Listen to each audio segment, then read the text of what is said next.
1번부터 보시면은요, 재고자산이죠. 일단 재고자산인데, 거기 보시면 개별법 나오면 항상 가장 뭐예요? 정확합니다. 왜냐면 몇 개씩 계산하기 때문에 하나씩. 그래서 1번 맞아요.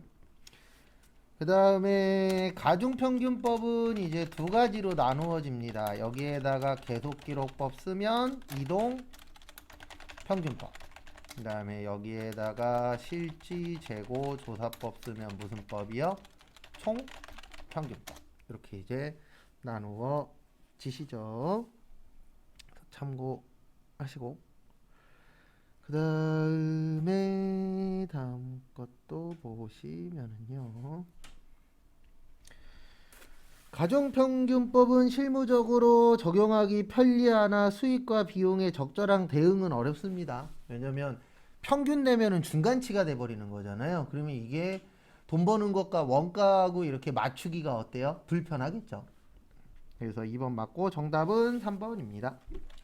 우리 물가 상승 시에 매출 원가만 후입선출법이 뭐하다? 크다. 나머지는 누가 크다 그랬어요? 선입선출법. 그럼 저기에다 밑줄 치세요. 이익은 선입선출법이 과소예요, 과대예요? 과대죠. 나머지는 크다 그랬으니까. 근데 거기는 뭐라고 나왔죠?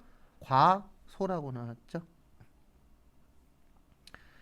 그 다음에 다음 거 보시면 4번 후입선출법은 기말재고자산이 과거의 취득원가로 기록되어 현행가치를 나타내지 못한다. 왜냐하면 기말이라는 건 몇 월 며칠이에요? 12월 31일이죠. 그러면 후입선출법으로 하면 요 기말은 언제 게 되는 거예요? 과거 게 되는 거죠. 왜냐면 옛날 게 남는 구조니까. 그래서 4번도 맞습니다. 그래서 현행가치라는 게 최근 거 이야기하는 거거든요. 그 부분 참고하세요.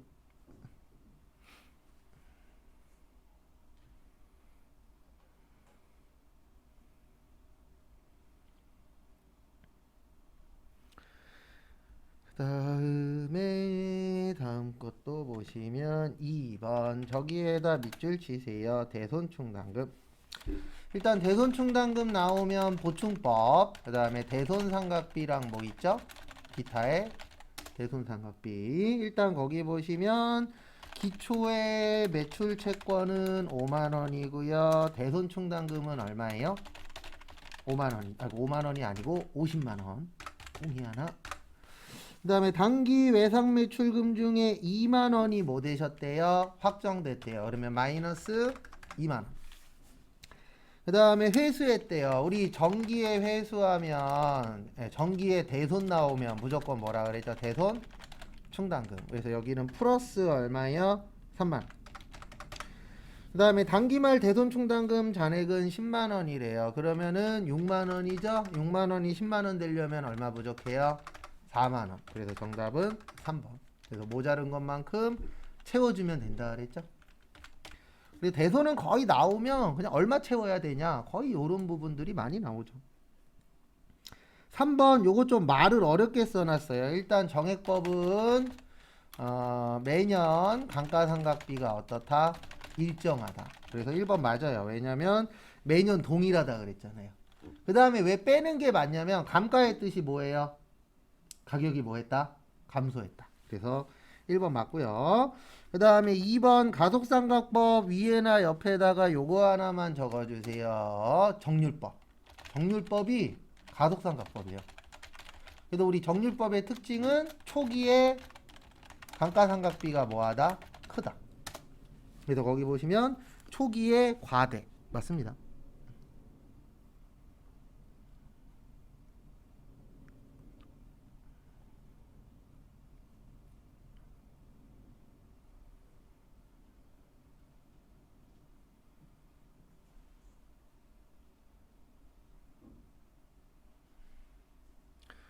그 다음에 3번 생산량 비례법은 생산량에 말 그대로 비례해서 하는 거죠. 그래서 정답은 4번입니다. 초기에 감가상각 크기는 정률법이 커요. 왜냐면 정률법이 초기에 감가상각비가 뭐하다? 크다. 그래서 정답은 몇 번이요? 4번 거꾸로 돼 있죠? 다음 거 보시면은요 4번 이런 거는 한 10개씩 줬으면 좋겠어요. 예수금이죠? 이거 뭐 하고 자시고 할 것도 없죠. 우리가 2분계를 몇 개를 풀었는데.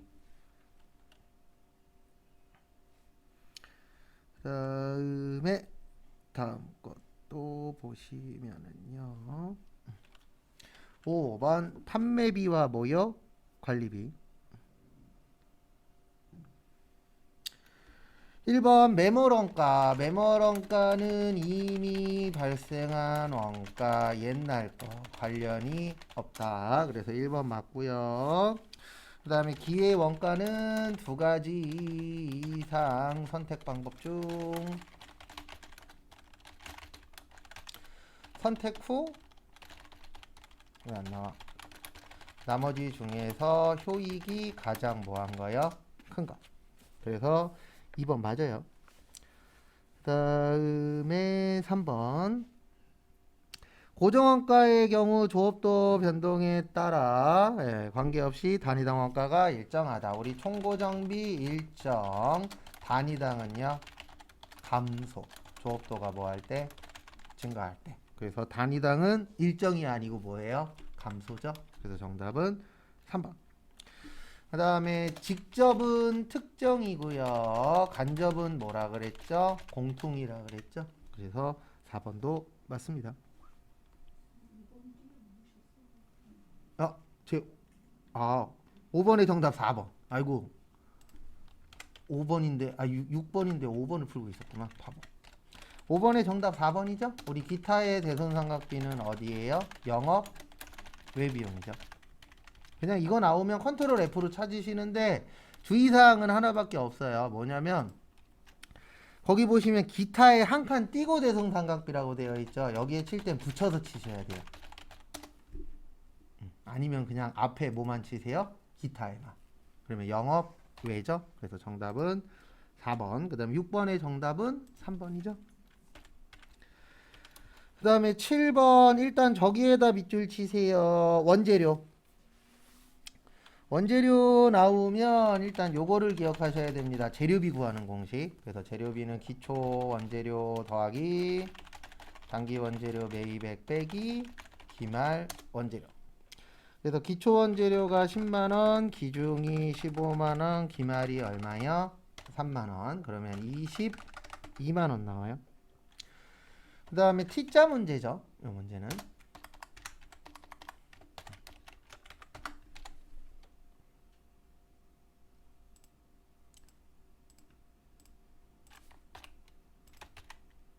그래서 제공품.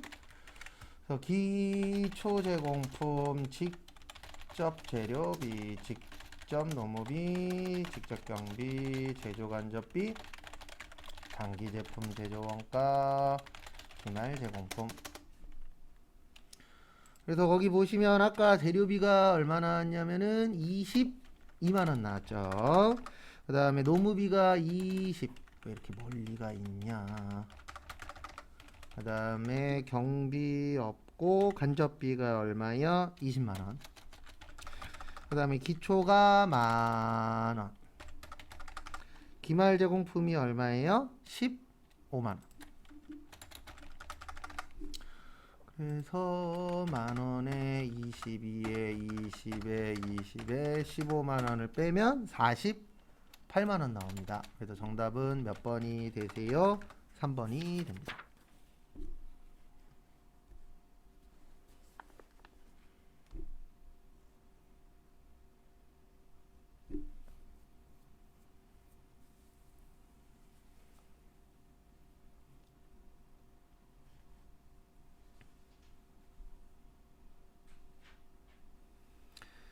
다음에 8번. 보조 부문에서 발생한 원가도 생산 과정에서 잠시만요.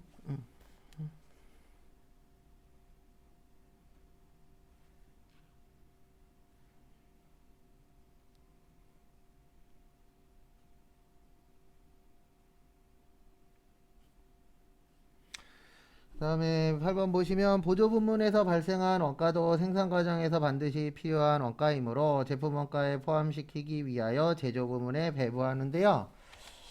단일 배분율법이 있고 무슨 배분율법이 있어요? 이중 배분율법. 근데 이중 배분율법을 별도로 배운 적은 없습니다. 그래서 단일 배분율법은 배부 기준이 몇 가지예요? 한 가지. 그 다음에 이중 배분율법은 배부 기준이 두 가지인데 어떻게 나눠지냐면 변동비하고 고정비. 그래서 기준이 몇 개냐 차이일 뿐이에요. 그래서 우리가 단일 그러면 몇 가지예요? 한 가지. 그거 차이라고 보시면 되세요. 그래서 보시면 첫 번째 원가 배분 절차가 복잡하지 않아 비용과 시간이 절약된다. 이거는 단일 관련된 거죠. 단일은 하나가 편해요, 두 개가 편해요? 하나가 편하겠죠. 그래서 A 들어간 건 다 틀렸어요. 그래서 몇 번밖에 없어요? 3번. 일부러 이거 이렇게 낸 거예요. 왜냐면 이중배분율법 배운 적이 없어요. 교재에도 없고. 그러니까 너무 어렵게 내면 안 되잖아요. 그래서 일부러 그렇게 낸 겁니다.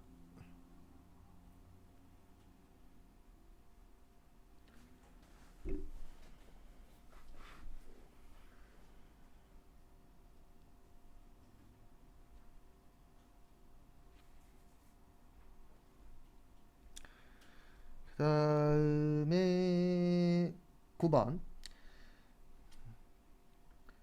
개별 원가 계산은 개별 제품 또는 작업별로 원가를 짓게 하여 제품 원가를 계산하는 방법을 말한다. 개별 원가 계산과 관련된 설명으로 가장 틀린 거. 정답은 1번입니다. 왜냐면 우리 개별 원가 계산은 뭐한 거에 쓴다고요? 비싼 거. 근데 거기는 원가가 뭐가 돼요? 낮대요. 그럼 원가가 낮은 건 개별이 아니고 뭐예요? 종합이죠. 왜냐면 종합이 저렴한 거 파는 거니까. 참고하시고.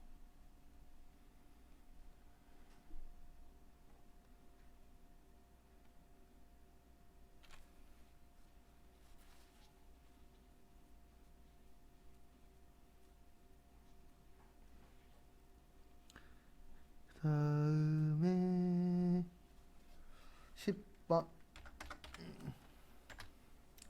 저기에다 밑줄 치세요. 정상품의 10%만을 정상.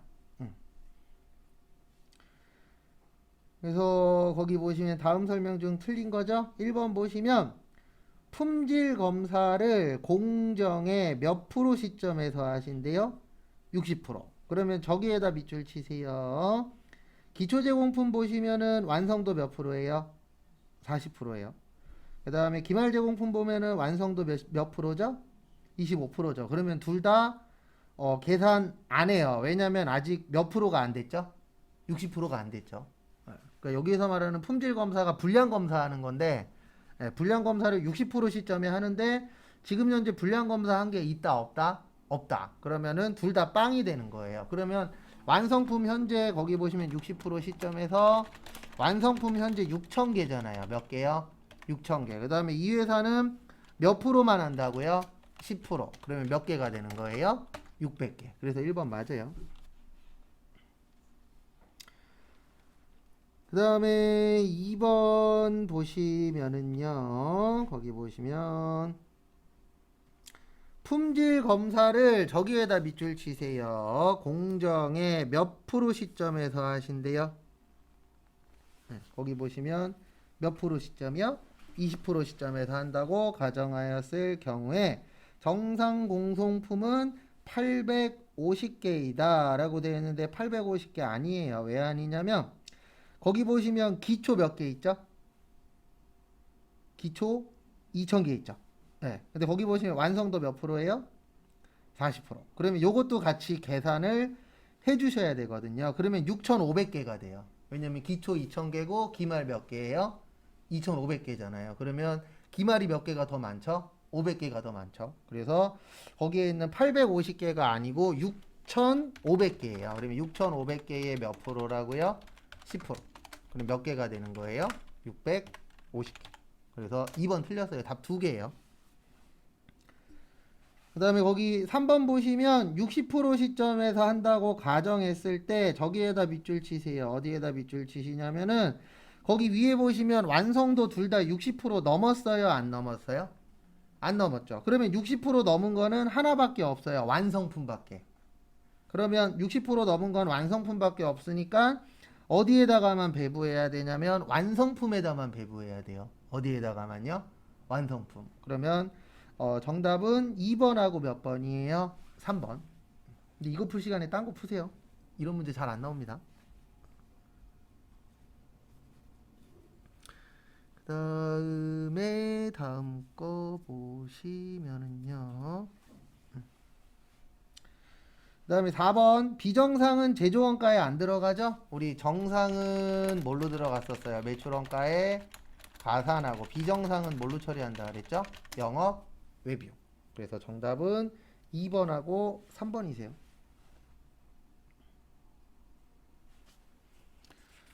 그 다음에 11번 요거 한 번인가 두 번 지나가듯이 설명드린 적 있습니다. 우리 간주 공급에 네 가지 있어요. 자가 공급, 그 다음에 개인적 공급, 그 다음에 사업상 증여, 폐업 시 무슨 재화요? 잔존재화. 그 다음에 자가 공급에 세 가지 있습니다. 하나는 면세, 또 하나는 개별 소비세 과세 대상 자동차, 그 다음에 판매 목적 뭐요? 타사업장 반출. 근데 얘만 유일하게 뭐 가능하다? 세금 계산서 발행이 뭐하다? 가능하다. 그래서 정답은 2번이세요. 요즘에 요거 좋아하시는 분이 내시는 것 같아요. 요거 은근 잘 내더라고요.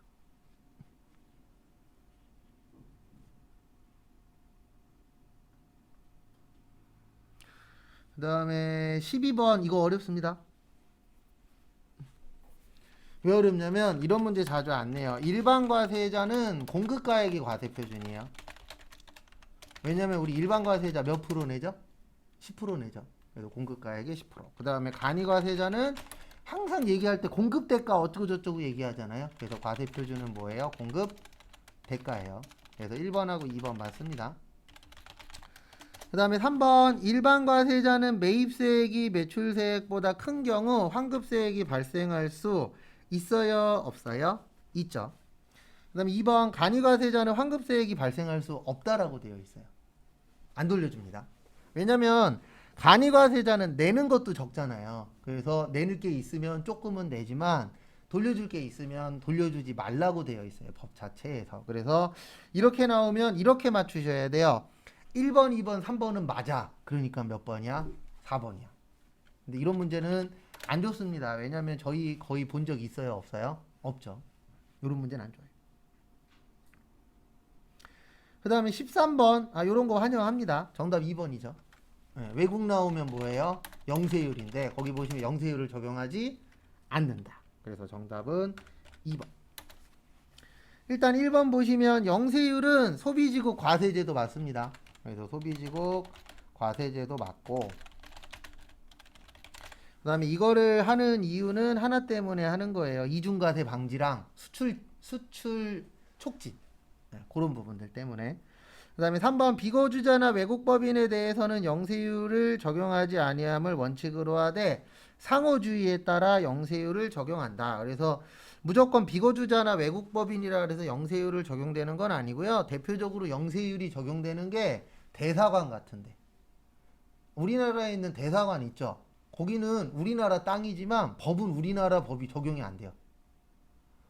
그래서 북한 분들도 좋은 얘기는 아니지만 북한 분들도 거기에서 이제 북한에서 나와서 우리나라 다른 데로 이제 가실 때 영사관으로 뛰어 들어가잖아요. 그게 왜 그러냐면 그 나라여도 그 땅 안으로 들어가면 그 영사관의 법을 적용받도록 되어 있어요. 네. 그래서 우리나라에 미국 영사관 있잖아요. 그 안에서 문제가 생기면 미국 법으로 가는 거예요. 한국 법으로 가는 게 아니라. 그래서 3번 맞아요. 상호주의에 따라 영세율이 적용될 수도 있습니다. 그 다음에 국내 거래도 영세율 적용 대상이 될 수 있어요. 이게 뭐냐면 우리 매출의 영세 있잖아요. 이게 국내 거래예요. 요거는 간접 수출이라 그랬잖아요. 그래서 무조건 국내 거래라 그래서 영세율이 적용 안 되는 건 아닙니다. 요거는 국내였다가 최종적으로 수출이 되는 거잖아요. 그래서 정답은 몇 번이요? 2번. 그 그다음에 다음 거 보시면은요. 14번.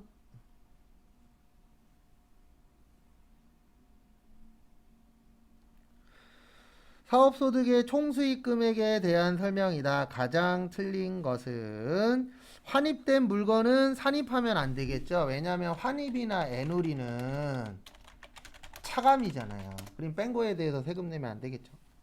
부가가치세 매출세액은 총수익 금액에 산입하지 않습니다. 총수익 금액으로 처리하지 않아요. 왜냐면 이건 부가가치세에서 세금 냈잖아요. 맞죠? 그러면 소득세에서 또 내면 이중과세 되는 거예요. 그래서 안 됩니다. 그 다음에 관세환급금 등 필요경비에 지출된 세액이 저기에다 밑줄 치세요. 환급되었거나 환입됐으면은 이때는 총수익 금액으로 봅니다. 그러니까 관세라는 게 세금 내는 거잖아요. 근데 다시 돌려받았어. 그럼 이때는 수익으로 잡아서 뭐 하도록 되어 있어요? 세금을 내도록 되어 있습니다. 그래서 정답은 4번이세요.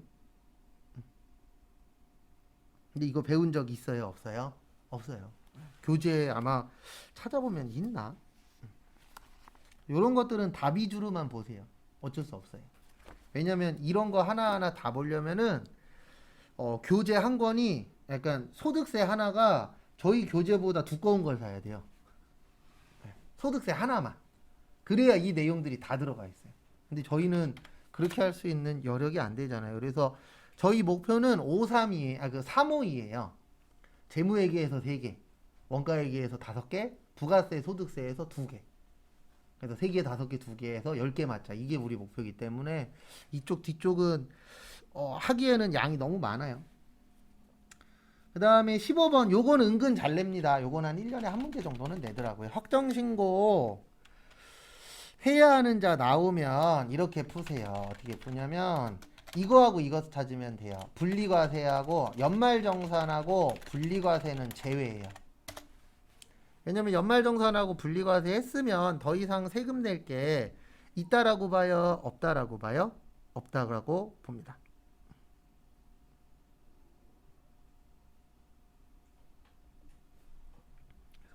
참고하시고. 그래서 거기 첫 번째 보시면 퇴직소득하고 양도소득은 종합과세가 아니고 분류과세예요.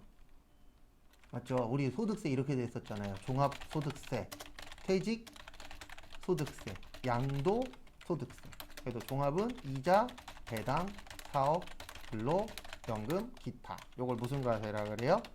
종합과세. 근데 퇴직소득하고 양도소득은 종합과세에 안 들어가죠. 그래서 1번 아닙니다. 그 확정신고 해야 하는 자잖아요. 1번은 확정신고 안 해도 돼요. 왜냐면 종합소득 자체가 아니기 때문에. 그리고 퇴직소득세는 분리과세예요. 그래서 퇴직금 받을 때 세금 띄고 받습니다. 그러면 끝이죠.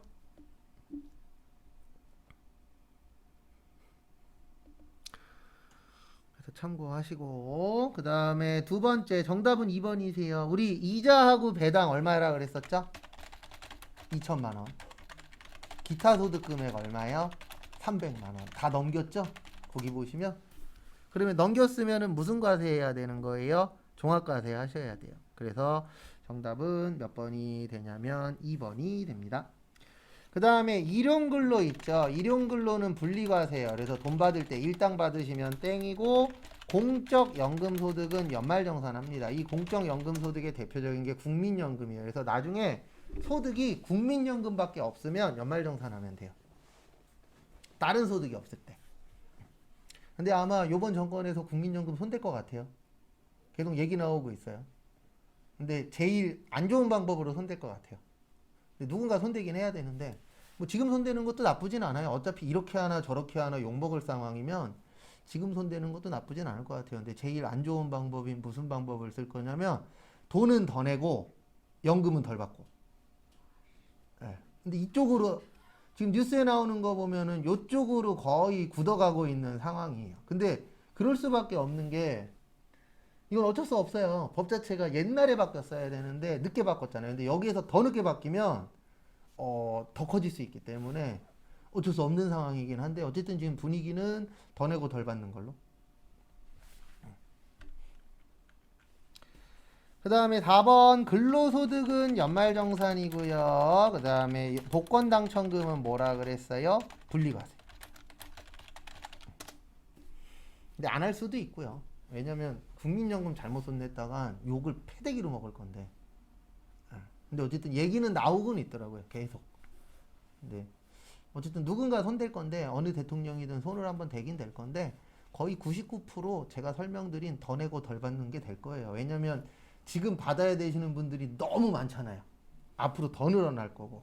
왜냐면 지금 저희 아버님 세대 그때까지가 거의 뭐 저희 어머니도 팔남매, 저희 아버지도 팔남매.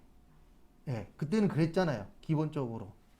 그렇기 때문에 이분들이 이제 아직 이제 피크 쪽으로 이제 70대로 넘어가는 그 사이에 딱 껴 있잖아요. 이분들이 이제 70대로 넘어가면 노인 인구가 확 늘어날 것이고 애들은 적고 이러기 때문에 누군가 손대긴 해야 돼요.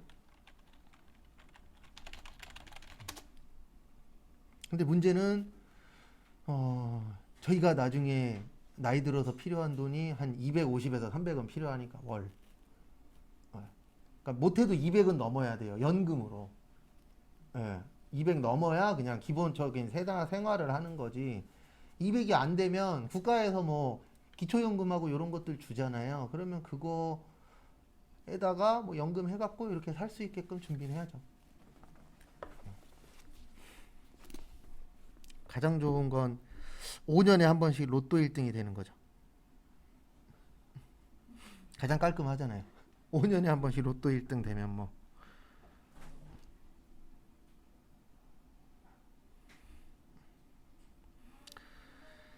그 다음에 실무시험 1번 보시면 4월 22일 정기예금이 만기가 돼서 이자를 받았는데 원천징수했죠. 선납세금 3234 빵빵빵.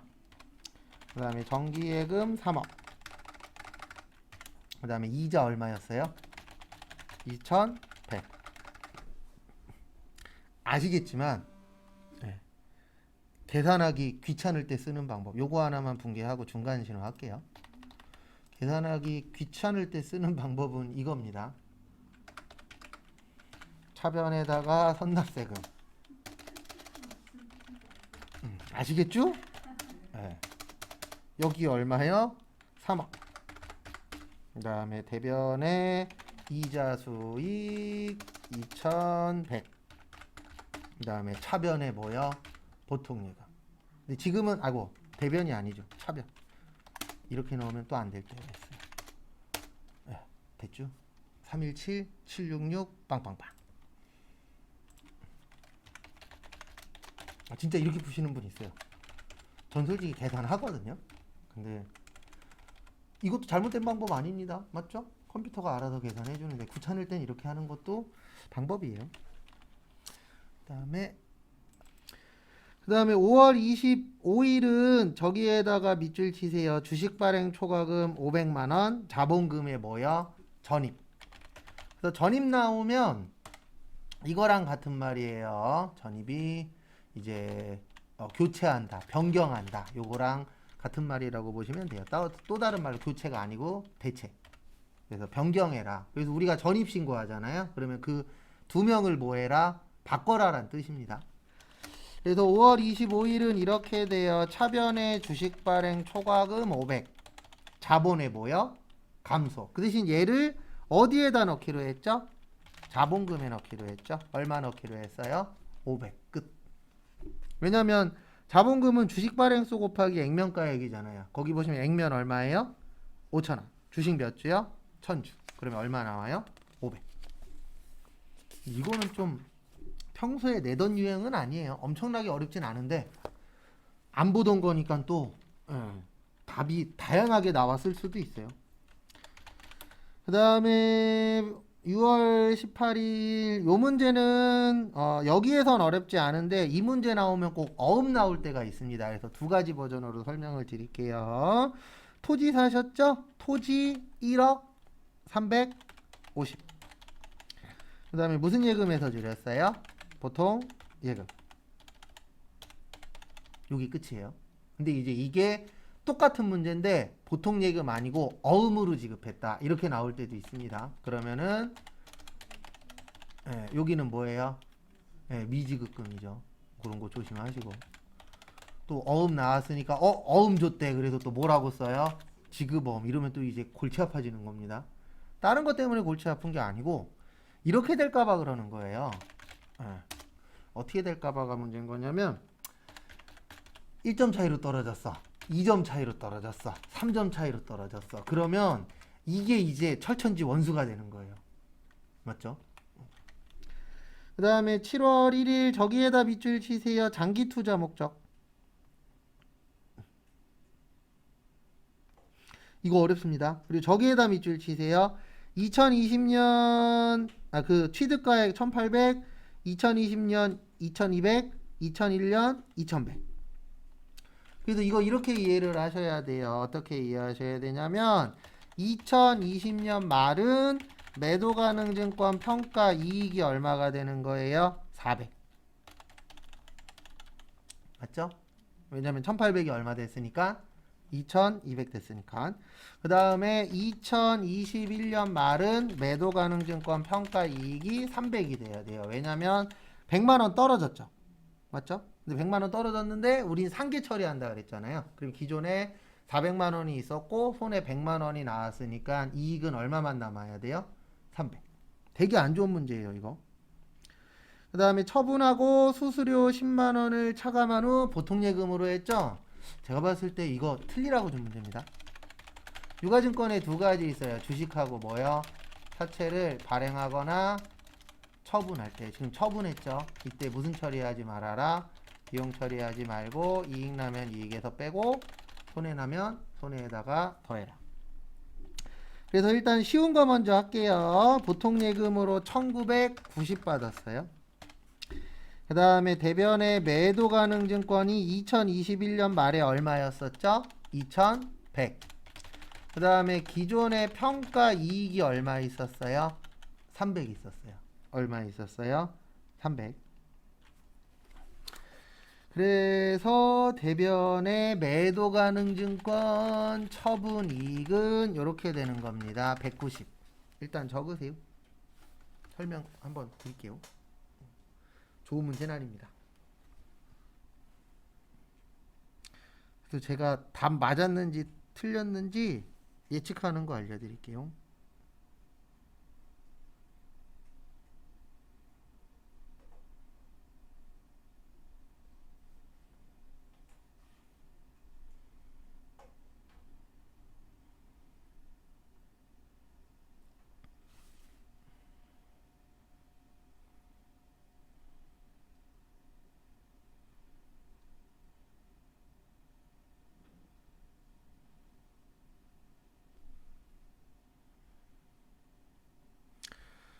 그래서 뭐냐면은요, 요거는 매도 가능 증권 나올 때는 처음과 끝을 보세요.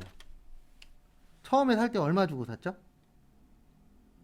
1800 주고 샀죠. 얼마 주고 샀어요? 1800. 근데 2000에 팔았죠. 맞죠? 그러면 원래는 200만원 이익이 나와야 돼요. 근데 거기 보시면 수수료 얼마 빼고 받았죠? 네, 10만원 뺐죠. 그러면 이익이 얼마만 나와야 돼요? 190만. 그래서 매도 가능 증권일 때는 처음하고 끝을 보시면 조금 예측이 돼요. 답을 맞춘다라는 게 아니고. 그리고 단기 매매 증권일 때는 처음이 아니고 마지막과 끝을 보세요. 그러니까 마지막이라는 게 그 평가의 마지막 있죠. 공정가액 평가의 마지막하고 그 다음에 끝을 보세요. 그러니까 이렇게 봐야 되는 거예요. 2100짜리를 얼마에 팔았다? 2000에. 그렇게 보면 그게 단기 매매 증권이 되는 거고, 제일 처음과 끝을 보면 뭐가 되는 거예요? 매도 가능 증권이 되는 거예요. 근데 이게 이제 무슨 차이냐면 우리 많이 봤던 예 차이예요. 매도 가능 증권 평가 손익은 기타 포괄 손익 누계액이라 그래서 어디로 간다 그랬었어요? 자본.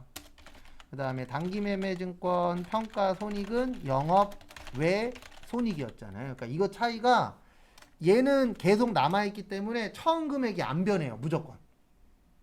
그리고 얘는 수익과 비용으로 처음 금액이 계속 변하잖아요. 그래도 1800이 됐다가 2200이 됐다가 2100이 됐다 이렇게 계속 변하는데, 요 매도 가능 증권은 평가 손익이 자본이기 때문에 안 변하도록 되어 있어요. 최종적으로. 그래서 매도 가능 증권 나오면 처음과 끝을 보시고, 그다음에 단기 매매 증권일 때는 어디를 보세요? 끝과 끝. 그래서 만약에 이게 똑같은 문제면 단기 매매 증권이면 이렇게 되는 거예요. 요건 이제 단기 매매 증권일 때 보통 예금 1900 얼마요?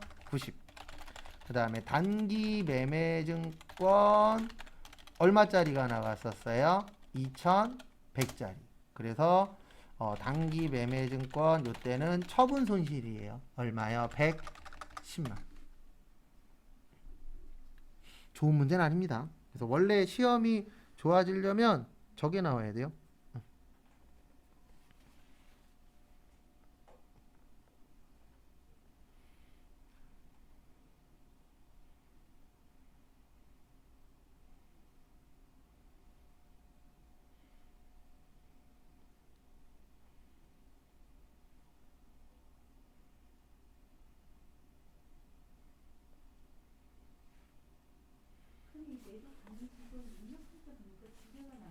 네, 그래서 투자 자산이라고 나오면 밑에 거. 네. 왜냐면 밑에 게 1년 넘을 때거든요. 그래서 그때는 밑에 거.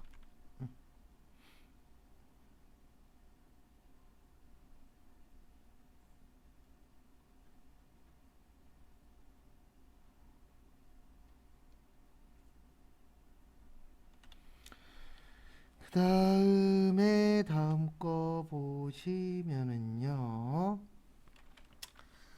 5번 8월 21일 외화 문제죠. 그래서 거기 보시면 5월 21일에 3개월 후 상환 조건으로 치료 상사의 외화로 대여를 했었대요. 그래서 8,000달러 곱하기 대여시는 1,200원이었었죠. 그래서 960.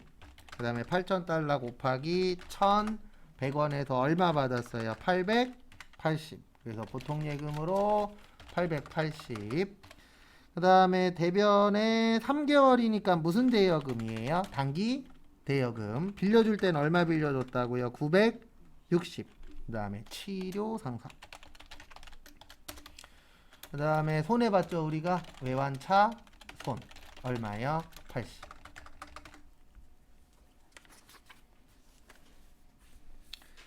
그 다음에 또 다음 거 보시면은요.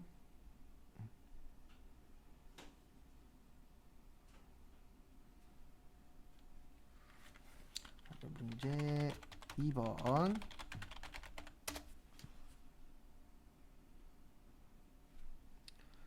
보시면 7월 25일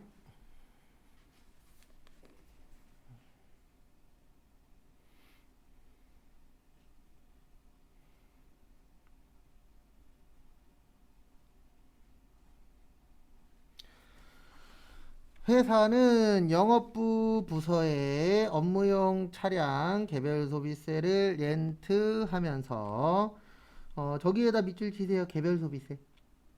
그러면 개별 소비세면 몇 cc 넘는 거예요? 1000cc 넘는 겁니다. 그래서 매입에 불공. 그 다음에 세무여.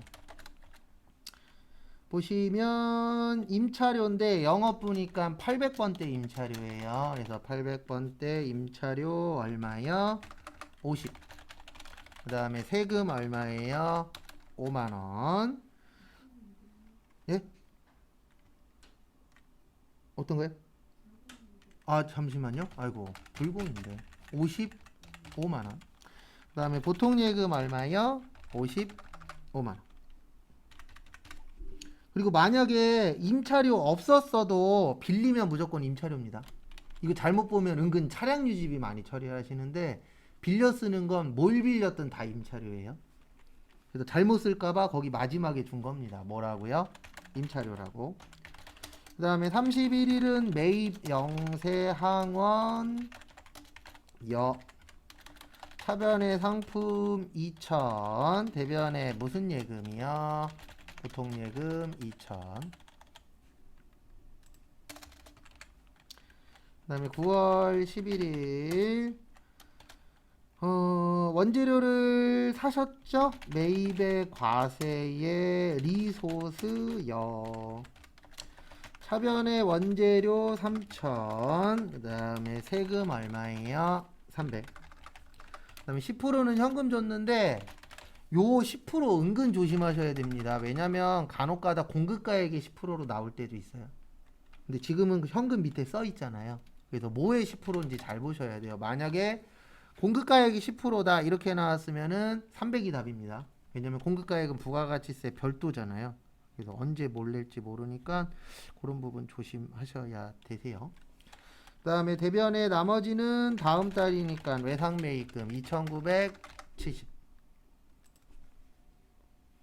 그 다음에 9월 28일 당사가 사용하던 아래와 같은 프린터를 신윤복에게 중고로 판매하고 대금 275만원을 신윤복 소유의 미래카드로 결제받았다. 프린터는 2021년 1월 1일에 400만원에 구입하고 비품으로 감가상각하며 2021년 결산 시에는 정상적이래요. 저기에다 밑줄 치세요. 두 군데에다 밑줄 치셔야 돼요. 하나는 1월 1일.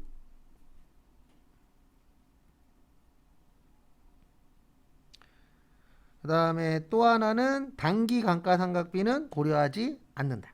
저희 시험 나올 때는 다 단기 거는 고려하지 말라 그래요. 왜냐면 단기 거 고려하면 이번 연도 거까지 구해야 되거든요. 그래서 작년에 400 주고 샀죠. 근데 내용연수 몇 년이에요? 5년. 그러면 얼마 나와요? 80. 그래서 400에서 80 빼서 320짜리를 250에 판 거예요. 그러면 70만원 뭐예요? 손실. 그래서 매출에 카드로 팔았으니까 뭐예요? 카과. 그 다음에 신, 윤, 복시. 그 다음에 대변에 프린터는 뭘로 처리하시면 되죠? 비품. 그래서 비품 400. 그 다음에 감가상각을 한 번 했죠. 얼마 했어요? 80. 그 다음에 돈은 카드로 했으니까 미수금 받은 거예요. 얼마 받았어요? 275만원. 무슨 카드요? 미래 카드. 그 다음에 대변의 세금 얼마예요? 25만원이죠. 차변과 대변 어때야 된다? 같아야 된다. 유형자산, 처분, 손실. 얼마요? 70. 그러니까 요거는 좀 전체적인 내용을 아셔야 돼요. 그래서 참고하시고. 그 다음에 9월 며칠이요? 30일. 생산 부문에서 사용하는 5톤 트럭. 네, 생산 부문이라고 되어 계시죠. 그래서 매입에 뭐예요? 카과. 그 다음에 강남 주유소. 차변에 생산이니까 몇 번대요? 500번대 차량 유지비 8만원.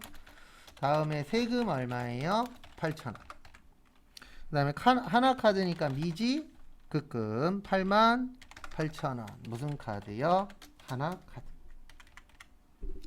여기에서는 4번 같은 경우 좀 틀리신 분은 한두 번 꼭 더 해보시고, 아주 어렵진 않은데 그냥 풀 수 있는 문제도 또 아니에요. 왜냐면 감가상각에 대해서도 이해하셔야 맞출 수 있잖아요. 그래서 시험 보시는 분들한테는 근데 4번 빼놓고 나머지는 다 그냥저냥 평타죠. 이 정도면.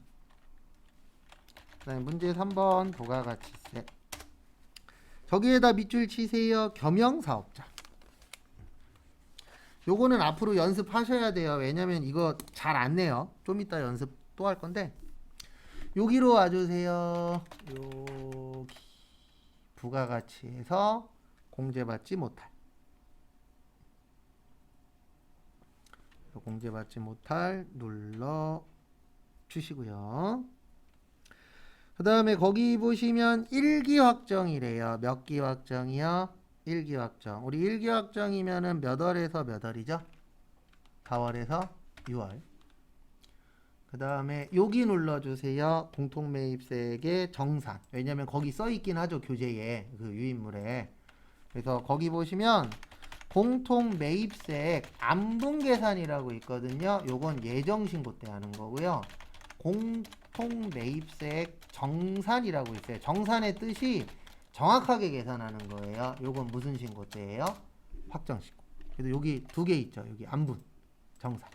그래서 안분이라고 나오면 예정, 정산이라고 나오면 확정.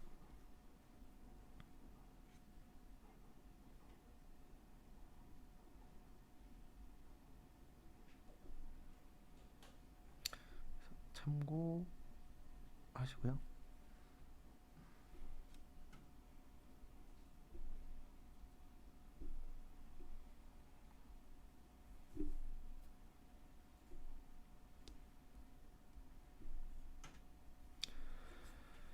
그다음에 여기에서 이제 정산 누르시고 무조건 시험 문제는 1번이에요. 공급가액 기준. 그래서 1번 누르시고 아니요. 그래서 이 위에 있는 글씨를 익히셔야 됩니다. 그래서 여기 보시면 총공통 매입세액이라고 있으시죠. 그래서 총이 들어가면 예정하고 확정하고 합친 거예요. 그래서 총공통 매입세액의 뜻은 예정하고 확정하고 합친 건데 거기 보시면 예정이 60만 원이고 확정이 140이에요. 세액이. 그러면 합치면 얼마예요? 200.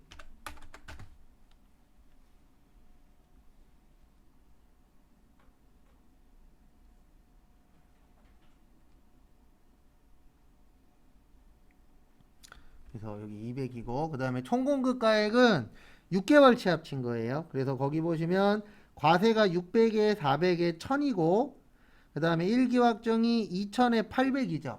그러면 1000에다가 2800 합치면 얼마가 되는 거예요? 3800.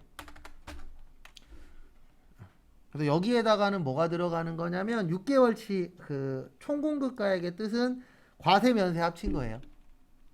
여기에서 말하는 총 공통 매입세액은 예정 확정 합친 거고 그 다음에 여기에 나오는 총 공급 가액은 예정 때에 있었던 저기 뭐냐 예정 때가 아니고 예정 때하고 확정하고 뭐 하는 거예요? 합치는 건데 과세하고 면세 포함이에요. 그 다음에 여기 보시면 면세 공급가액이라고 있으시죠? 거기 보시면 면세가 400이 얼마죠? 800이에요. 400이 얼마요? 800. 그럼 더하면 얼마죠? 1200. 1275. 그 다음에 거기 보시면 네 번째 줄 보세요. 세 번째 줄 끝에. 예정신고서에 반영된 공통매입세액은 얼마래요? 공통매입세액은 24만원. 그래서 여기 얼마예요? 24만원. 이렇게 넣어주시면 끝인데 한 번 더 설명드리긴 할 겁니다.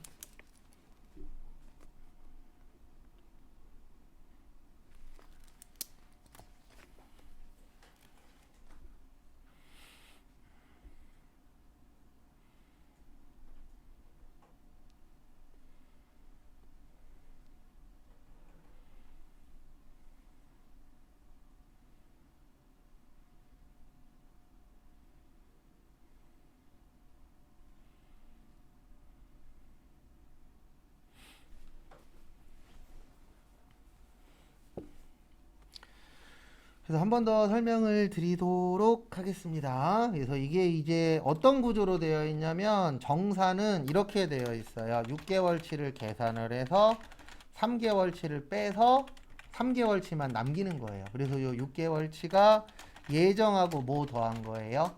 확정. 그 다음에 이 3개월치가 예정을 빼는 거예요. 그러면 뭐만 남죠? 확정만 남겠죠. 구조가 이런 식으로 되어 있어요.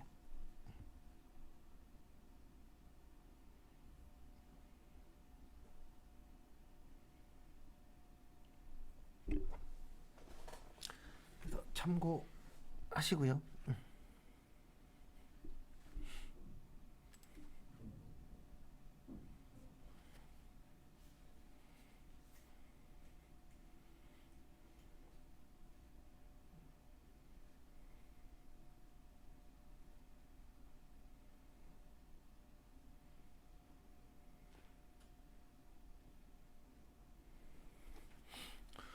그 다음에 다음 문제 보시면은요. 2번. 다음 자료만을 이용하여 2022년 2기 확정신고 기간에 부가가치세 신고서를 작성하시오. 그래서 요거는 할만하죠. 요런 문제들은. 그래서 보시면은요. 일단 첫 번째, 일단 여기 먼저 빠져나오시고, 나올 때는 항상 뭐요? 예.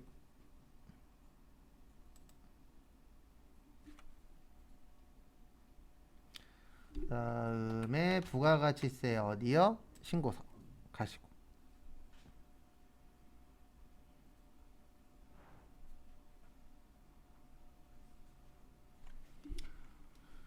그 다음에 거기 보시면은요. 여기 보시면 몇 월에서 몇 월이에요? 10월에서 12월.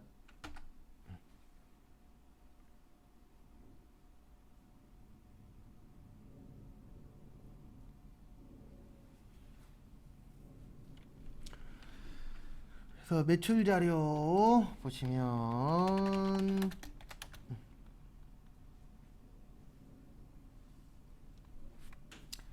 전자세금 계산서 과세 매출액 저기에다가 밑줄 좀 쳐주세요. 어디에다 밑줄 치시냐면 지연 발급.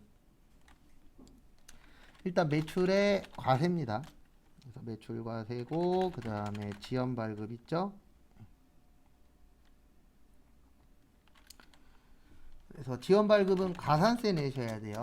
요거 먼저 입력할게요. 일단 매출 과세니까 1번이죠. 3억에 얼마요? 3천.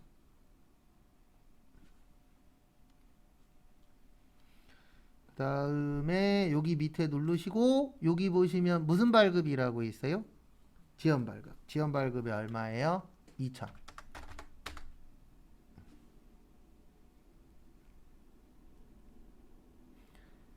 그 다음에 다음 거 2번. 신용카드 현금 영수증 요거는 매출에 뭐예요? 카과나 현과가 되겠죠. 거기는 두 개가 같이 있으니까. 그래서 카과 현과는 여기입니다. 3번. 그래서 3번에 6천에 얼마요? 600. 그 다음에 정규증빙 미발급은 매출에 뭐예요? 건별. 그래서 건별은 여기에요. 4번. 그래서 4번에 40에 얼마요? 4만원.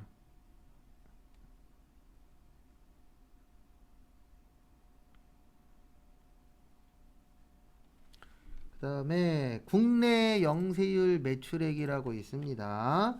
그래서 전자세금 계산서로 발행했죠. 매출의 영세. 그 다음에 그 밑에 있는 건 매출의 뭐예요?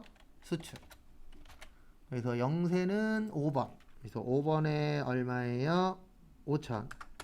그 다음에 수출은 6번이죠. 6번에 얼마예요? 1억.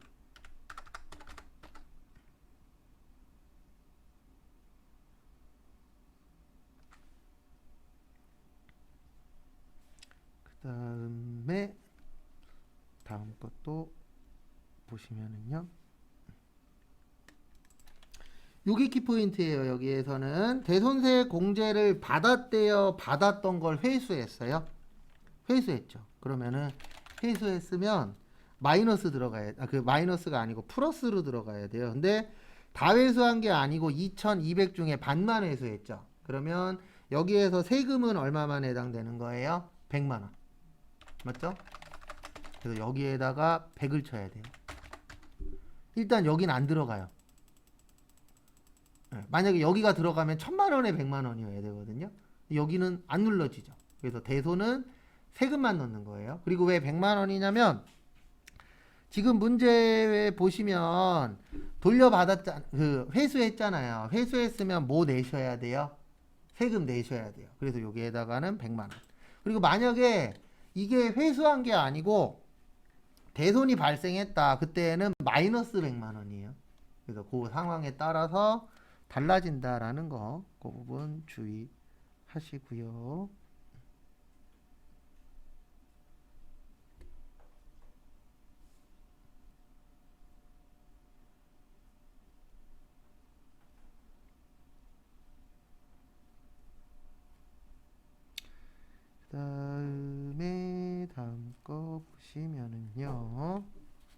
매입 자료. 그래서 매입 자료는 전자세금 계산서 과세 일반 매입이죠. 매입 과세에 뭐여? 일반. 그 다음에 상기 금액 중 2천만 원, 부가가치세 200만 원은 사업과 관련이 없대요. 그러면 여기 일반은 2억 8천만 되는 거죠. 맞죠? 그 다음에 나머지 200만 원은 과세가 아니고 뭐가 되는 거예요? 불공이 되는 거예요. 그래서 매입 불공의 일반이 2천.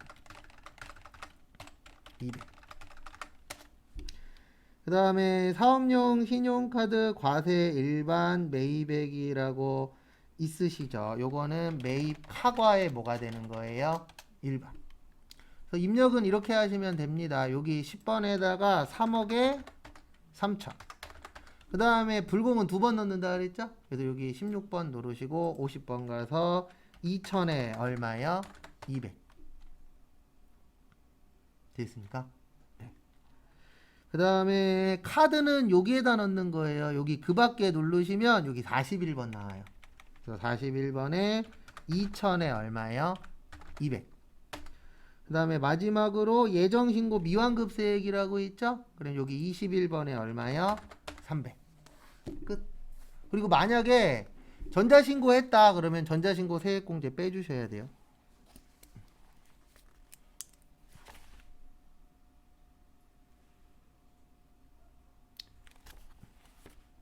되셨죠?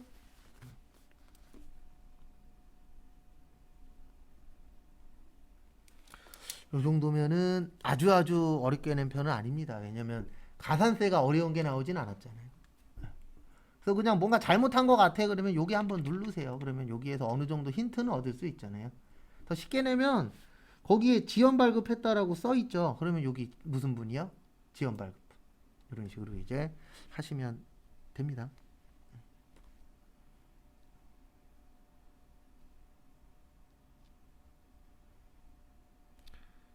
다음에 다음 거 보시면은요.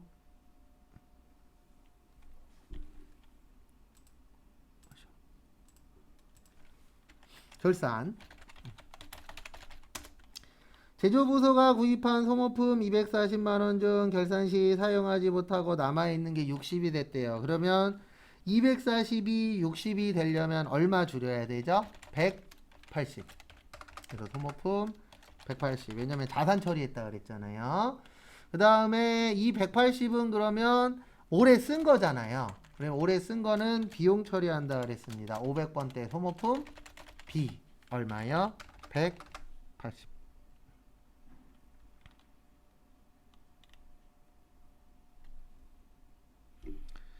그 다음에 다음 거 보시면 기말 현재 현금과부적 계정의 대변 잔액이 5만원이래요. 그러면 대변에 있는 건 어느 변으로 가야 돼요? 차변으로 가야 되죠. 그래서 차변의 현금 과부족. 그리고 현금 과부족은 대변이 남으면 잡이익이고요. 차변이 남으면 뭐예요? 잡손실. 이렇게 푸는 방법이 하나 있고 또 하나는 이렇게 푸는 방법도 있어요. 뭔가 찾을 때에는 여기가 좋다 그랬죠? 합잔. 그래서 합잔 몇 월 며칠 가세요? 12월 31일. 그럼 여기 보시면 합계 쪽으로 봐야 돼요. 합계 쪽 어느 변에 있죠? 대변. 그래, 대변에 있는 건 어느 변으로 빼요? 차변으로. 그 다음에 차변이 남으면 잡손실이고요. 대변이 남으면 뭐요? 잡이. 여기 어떻게 보면 찍는 방법 중에 하나예요. 합계잔액 시산표 가셔서 어디를 보시라고요? 합계. 합계를 보신 다음에 증가시계라고 그 반대쪽으로 넘기면 돼요. 반대로 넘기고 그 다음에 차변이 남으면 잡손실, 대변이 남으면 뭐요? 잡이. 그리고 만약에 여기 왔는데 이 5만 원이 없어. 그러면 답은 구하시되 이거 지문만 봐도 답은 낼 수 있잖아요. 답은 내시고 그 다음에 이의 신청 걸면 모두 정답 처리돼요. 예전에 회계 때 이런 식으로 잡은 거예요. 그러니까 지문만 보면 답은 나올 수 있게끔 지문은 줬어요. 근데 프로그램 들어갔더니 없네, 금액이. 현금 과부족이. 그래서 이의 신청 걸면은 그런 것들은 모두 정답. 그 다음에 3번 저기에다 밑줄 치세요. 4월달. 그 다음에 연이자율 1% 월할 계산.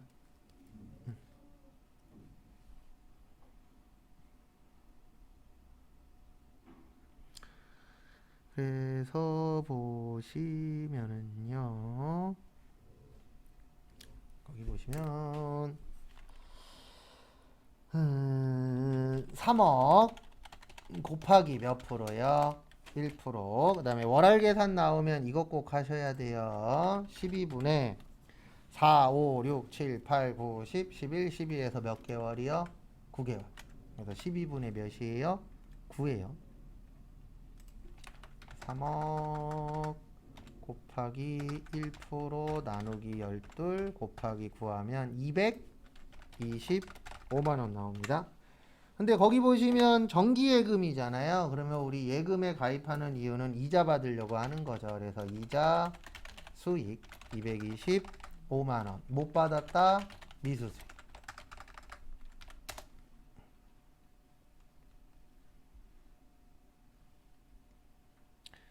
그 다음에 또 다음 거 보도록 하겠습니다.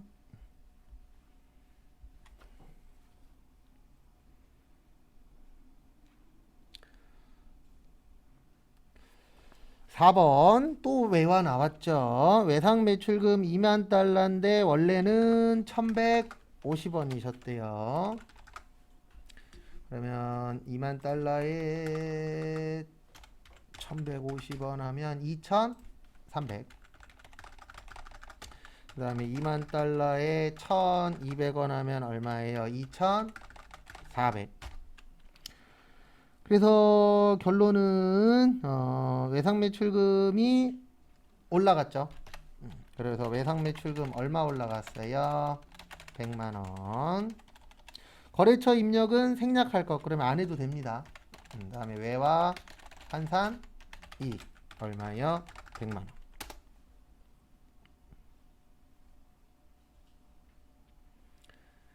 그 다음에 또 다음 거 보시면은요.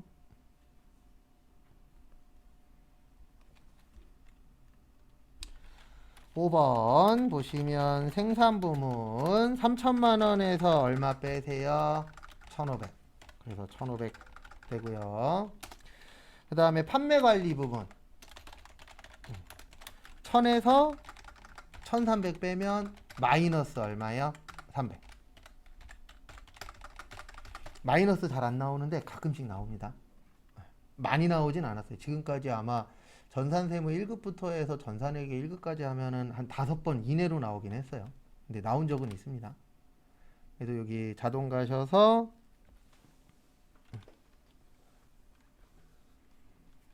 1월에서 몇 월이요? 12월. 그래서 생산 가셔서 여기는 1,500. 그 다음에 여기 판매 가셔서 마이너스 얼마요? 300. 그 다음에 무슨 처리? 무슨 추가? 전표 추가.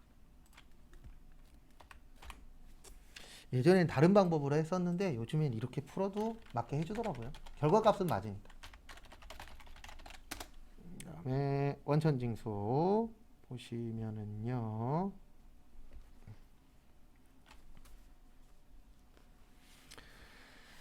(1번) 보시면 아래 자료를 근거로 하여 영업부 사원 김한국 씨의 사원 등록 번호를 사원 등록을 하고 김한국 씨의 부양가족을 부양가족 명세서에 등록 후 세부담이 뭐 되도록요?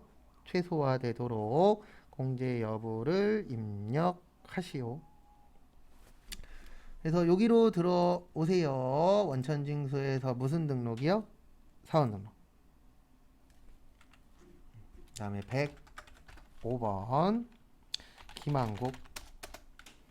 그 다음에 790-2610-66-752. 그 다음에 2022년 1월 1일.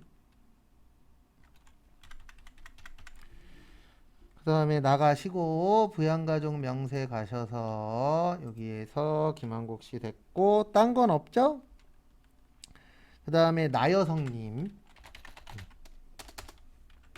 8126 2084 152. 요 분은 부죠? 왜냐면 소득 금액 얼마예요?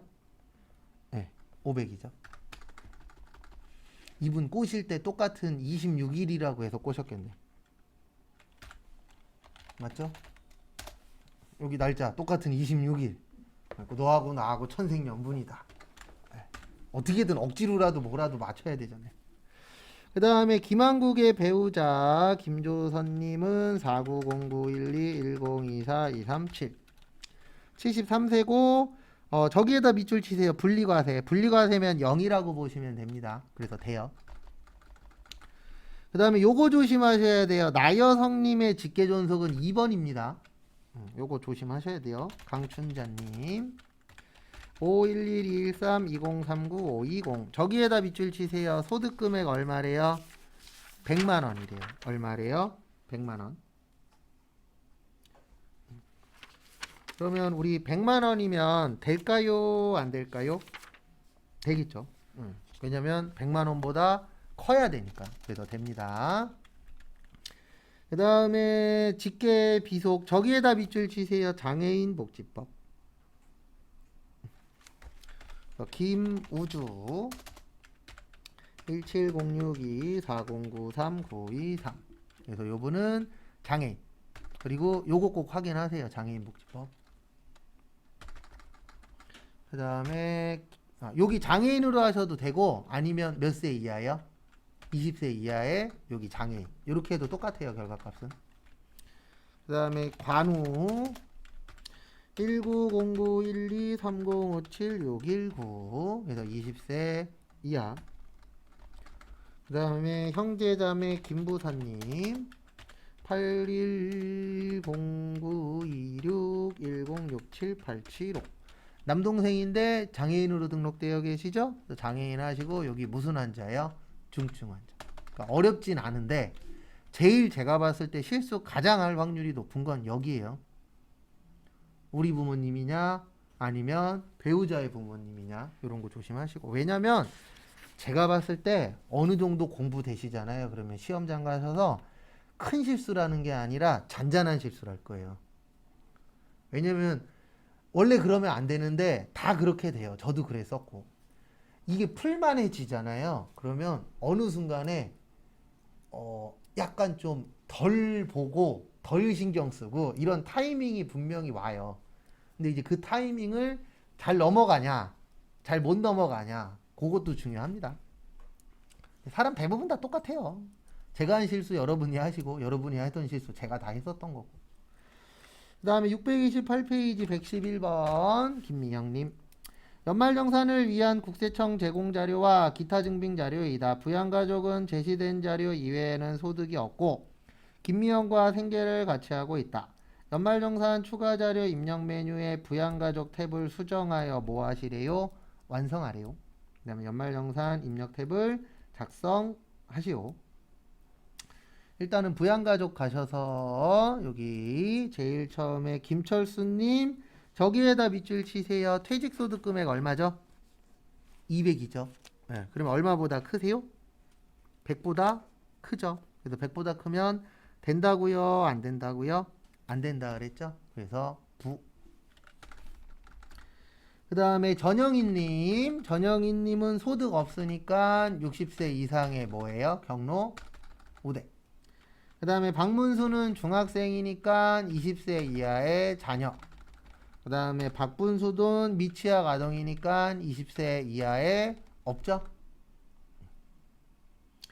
그 다음에 연말정산 자료 신용카드 및 직불카드 현금영수증 사용액은 김미영의 신용카드 직불카드 현금영수증을 저기에다 밑줄 치세요. 8월 1일부터 12월 31일까지 사용한 것으로 가정한다. 이게 뭐냐면은요, 이분이 지금 여기에는 1월 1일 달에 들어온 걸로 되어 있는데 8월 달에 입사하신 거예요. 카드는 다 인정 안 돼요. 근데 거기는 신경 쓰실 건 없어요.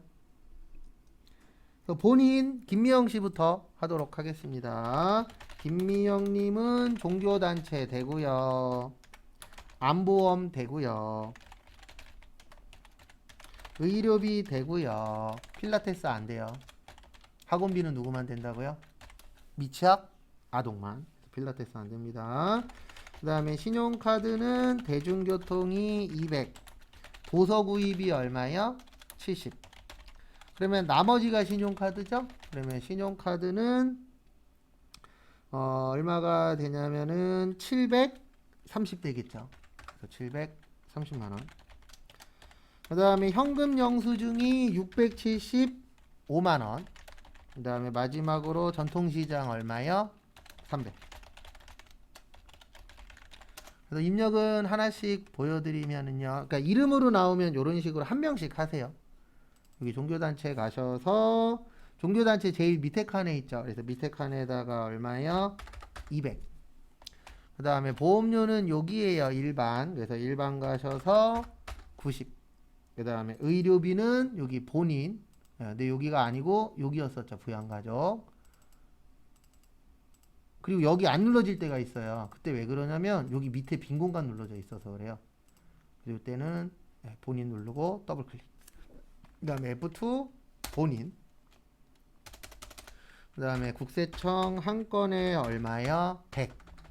그리고 의료비 넣을 때가 제일 불편할 거예요. 왜냐면 옛날 거랑 지금 거랑 차이가 좀 있어요. 그 다음에 이제 필라테스 안 된다라고 했고요. 신용카드. 신용카드는 여기 있었죠. 여기 신용카드 가셔서 아까 신용카드가 얼마였냐면은 200이 아니고 730. 그 다음에 대중교통 얼마였어요? 200. 그 다음에 도서구입 얼마요? 70. 그 다음에 현금 영수증 675만원. 아이고, 675만원. 그 다음에 전통시장 얼마요? 300. 그 다음에 철수님, 김철수님, 종교단체 되고 노인대학 안 돼요. 부모님은 뭐만 가능하다고요? 네, 장애인 교육비만. 그래서 여기 종교단체 가셔서 종교단체니까 여기 제일 밑에 아까 200 있었죠? 종교단체. 그럼 80 더해서 얼마예요? 280. 아, 잠시만요. 맞다. 수입 있구나. 수입 있으면 안 돼요. 네. 그거 놓칠 뻔했네요. 거기 위에 보시면 퇴직소득 금액 얼마 있어요? 네, 200만 원 있죠? 그러면은 돈 버니까 돈 벌면 되는 건 하나밖에 없다 그랬습니다. 뭐밖에 없다 그랬어요? 의료비. 네, 그래서 안 됩니다. 그거 놓칠 뻔했네요. 죄송합니다. 그 다음에 그래서 종교단체도 안 돼요. 왜냐면 소득이 있으면 여기서 말하는 소득은 100만 원 넘는 거죠. 그러면 뭐만 가능하다고요? 의료비만. 그 다음에 전영희님 보시면 전영희님 소득 없죠? 그러면 어쨌든 의료비 되고 종교단체 외 되고 그 다음에 뭐도 돼요? 직불카드도 되죠? 근데 직불카드는 500만원. 그 다음에 전통시장 얼마요? 100만원. 그래서 이렇게 하시면 됩니다. 일단 의료비는 부양가족에서 여기 가셔서 밑에 칸에다가 F2 전영희님.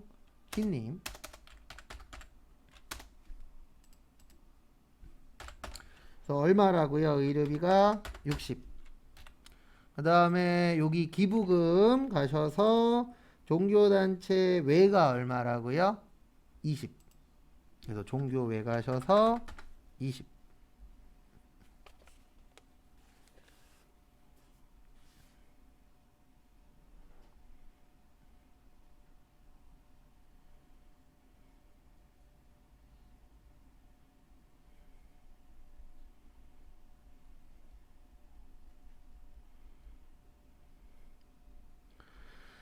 그 다음에 다음 거 보시면은요.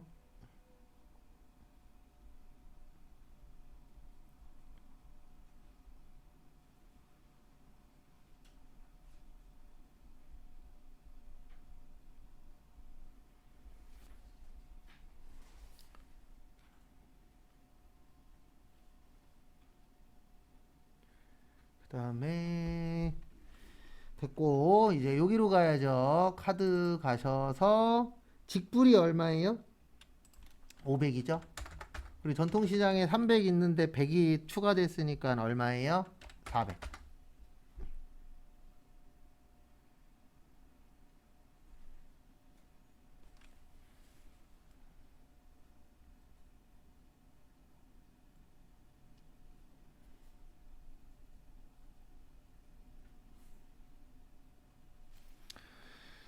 그 다음에 박문수.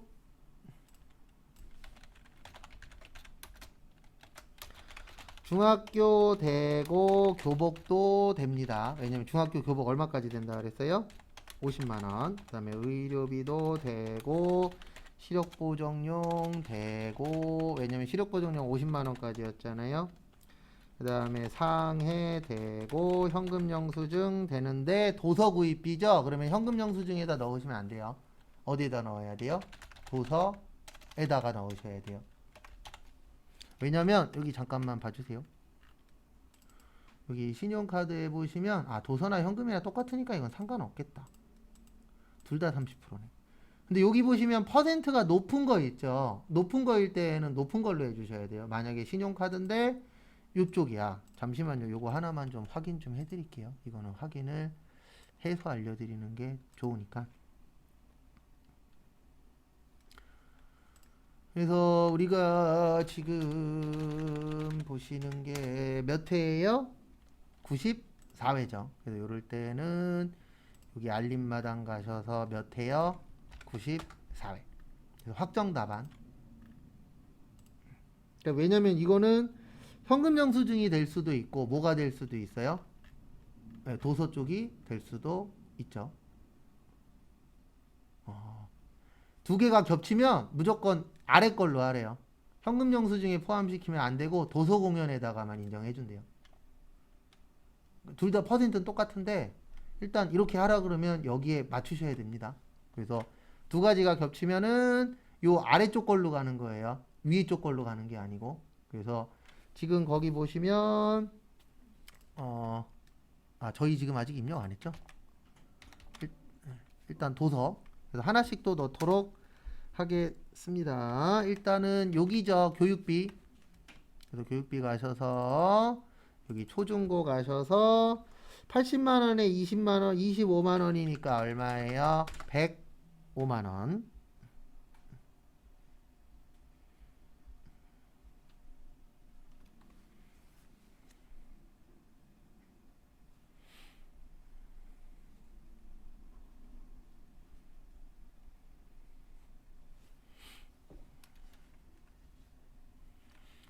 그 다음에 보시면 의료비. 그래서 의료비는 여기죠. 부양가족 가셔서, 그래서 의료비 가셔서 F2 박문수.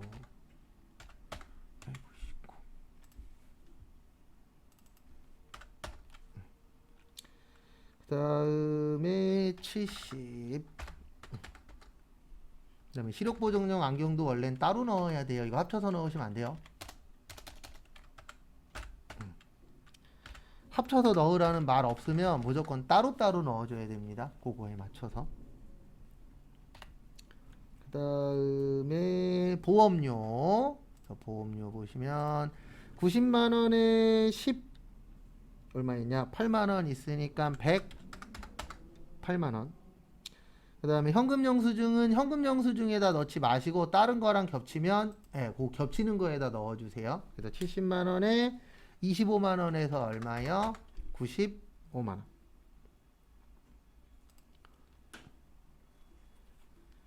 그 다음에 거기 유치원 등록금 되고 저축성 보험료 안 되죠? 그래서 교육비 가셔서 여기 취약전 아동에다 얼마만 넣으세요? 180. 끝.